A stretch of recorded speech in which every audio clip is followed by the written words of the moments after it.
mentioned around like helping each other and everything. How have you you've obviously got a team of people there. How have they found it, and have you done anything with them, or like you've got a few grey hairs, so perhaps you've been through a bit more than some of them, or less than some? Is there anything that's helping you gel or anything like that? Yeah. One new person start basically the day before lockdown. Right. And given our line of work, we felt comfortable in terms of continuing to bring that person on. Yeah. So it was an interesting time for them remotely with limited experience, and we obviously worked through the lockdown. What we sort of did initially was made sure that we were touching base. I think we used to have 2 Zoom meetings a day with the whole team. And obviously part of that was discussion of workflows, the opportunity to bounce ideas, but a lot of that as well was just around trying to touch base with everyone, ensure everyone's wellness was okay, and also just building a bit of your team culture. Yeah. Which I think was really important to retain that and sort of hold on to that, and obviously, we think that that's our greatest strength is our culture and our people. And so that was sort of a good opportunity to try and foster that, as opposed to sort of leave people drifting in the wind for, days at a time, battling away. In terms of sort of the change in the mindset, I think, from our point of view, it's a little bit business as usual, although possibly a little bit busier given what we do. Yeah. And I also think we've found that some of our trickier interactions, that we may have with creditors and that sort of thing, people have got that patience and understanding at the moment.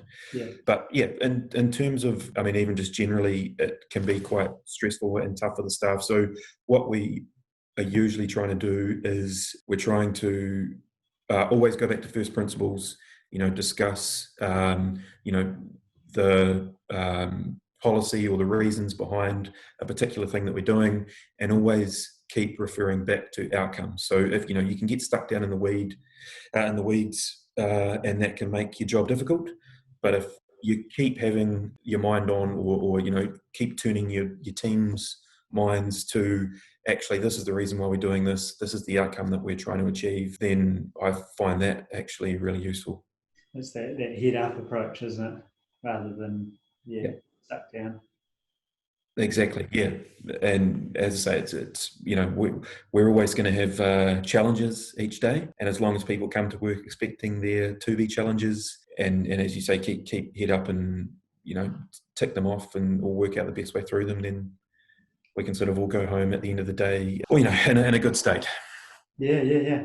There's been a bit of banter around, especially corporates, I suppose, giving up all this office space as we've had to go into lockdown, and then maybe not coming back into the office in terms of the same footprint, and more people working remotely. And one of the things that sort of crossed my mind was around building a culture where there's no tea room, there's no water cooler to banter around. You've had to address it right in the face off the bat by the sound of it. Like, how do you think that the culture's gone? Because obviously your interactions with your new staff member, you've got full visibility over it, you've got all the feedback coming. Has there been any interactions kind of across your team with that person, and how do you think that's kind of gone? Yeah, so there's not those spontaneous interactions either. Yeah.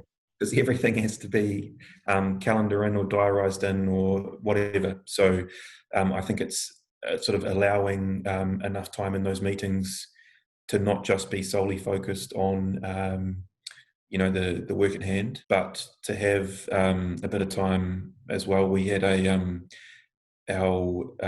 new employee was a recent graduate, and she was supposed to be having a graduation ceremony during lockdown. Which was very unfortunate, and she'd obviously worked quite hard, a lot harder than I had at university to get opposed to the scenic path that I took, and had every right to sort of be proud and see that as a big moment. So, in that instance, we got a box delivered to the team members, and in her one there was a little bit of a gown and a hat, and each team member had a little thing of bubbles, and some cheese and crackers and that sort of thing. And so we stopped work at 4 p.m. one day and had a little graduation ceremony. Awesome.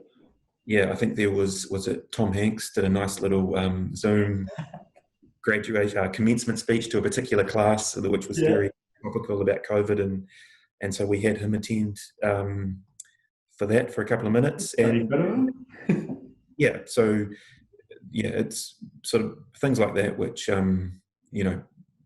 we appreciate the team and the trying circumstances, and making sure that they understand that that there's that appreciation and respect. Yeah. Well, it sounds like you've, especially in that occasion, you've done incredibly well. It's not. Yeah. It's It's just they get back to the office and there's no cheese and crackers or champagne floating around. So yeah, no, but I think anyway, we could go through little bits and bobs, but yeah, I mean, there's various other things that we sort of it's like the little things. I remember when I first started in my first job, there was a fruit bowl. And I actually really enjoyed that and found that a small thing like that was actually really beneficial and provided me with a positive outlook as a staff member.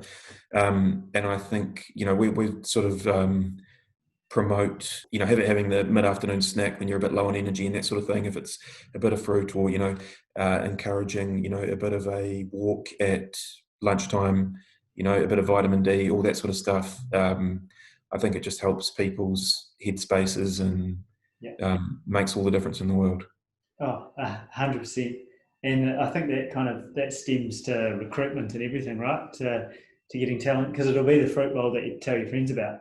It'll be that's the sort of stuff that separates you from the hygiene factor of maybe a remuneration band or whatever else it might be, right? Mm. It's really important stuff.